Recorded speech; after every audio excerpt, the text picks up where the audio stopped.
America, Israel आणि इराणमध्ये युद्धाचा भडका उडाला. एकीकडे युद्धामुळे संहार होतोय तर दुसरीकडे महामहागाईची भडका उडण्याची शक्यता आहे.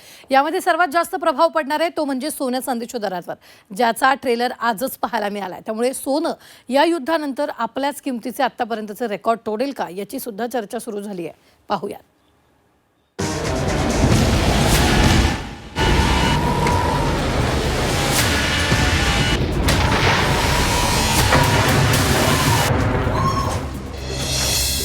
युद्धामुळे सोनं 2 लाखांवर जाणार.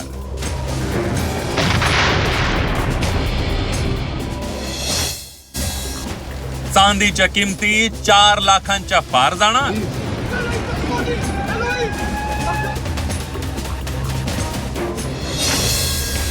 युद्ध वाढणार तसे सोन्याचे भाव भडकणार.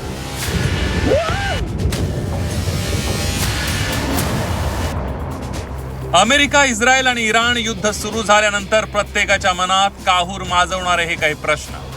एकीकडे संपूर्ण मध्यपूर्व युद्धाच्या आगीत जळत असताना दुसरीकडे सोन्या चांदीच्या किमतीही भडकायला सुरुवात झाली आहे. सोमवारी शेअर बाजार उघडता सोन्या चांदीच्या किमतीमध्ये वाढ झाली आहे. सोनं 6,000 वाढून 1,68,000 रुपये तोळावर पोहोचलंय, तर चांदी तब्बल 10,000 रुपयांनी वाढून 2,85,000 रुपये किलोवर पोहोचली. आता युद्धाचा जसजसा भडका उडतोय तसे सोन्या चांदीच्या किमतींचाही भडका उडण्याची शक्यता तज्ञांकडून वर्तवली जाते. शॉर्ट टर्म में वॉर का नेगेटिव इम्पैक्ट पड़ेगा. इन्फ्लेशन बढ़ सकती है, करंट अकाउंट डेफिसिट को लेकर दिक्कतें आ सकती हैं, फॉरेक्स रिजर्व्स को लेकर दिक्कतें आ सकती है. बट लॉन्ग टर्म में इंडिया की अपनी परफॉर्मेंस देखते हुए ग्लोबल मनी हिंदुस्तान आएगा. युद्धामुळे सोन्या चांदीच्या दरांमध्ये अचानक वाढ होताना दिसत असली तरी याआधी अनेक महिन्यांपासून सोन्या चांदीच्या दरांमध्ये वाढ दिसून आली आहे. युद्धाआधीच्याच दरांमध्ये सोन्या चांदीने इतिहासातील किमतींचे सर्व रेकॉर्ड्स तोडले होते. या किमती वाढण्याचे एक कारण म्हणजे जगभरातील देशांना युद्धाची असलेली भीती.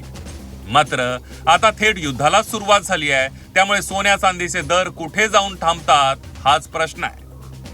युद्धाच्या काळात सोन्या चांदीच्या किमतींमध्ये वाढ का होते याचं कारण जाणून घेणं ही तितकंच गरजेचं आहे.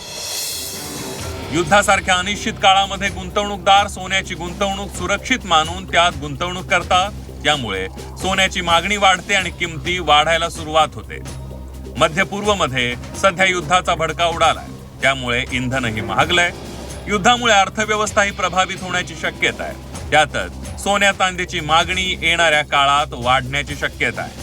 गोल्ड में अभी मेरे हिसाब से इन्वेस्ट किया जा सकता है, क्योंकि गोल्ड प्राइसेस बाकी रीजंस की वजह से भी बढ़ने की संभावना है.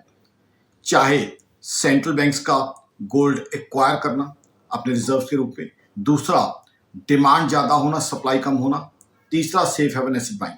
चांदी में नहीं सजेस्ट करूंगा कि ज्यादा बाइंग की जाए, क्योंकि चांदी में सेफ हेवन एसेट बाइंग उतनी नहीं होगी. याआधी ज्यावेळी युद्ध झालेली आहेत त्यावेळी सोन्या चांदीच्या किमतींमध्ये वाढ झाल्याचं पाहायला मिळालंय.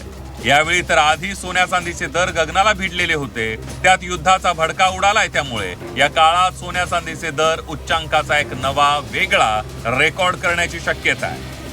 ब्युरो रिपोर्ट, झी 24 तास.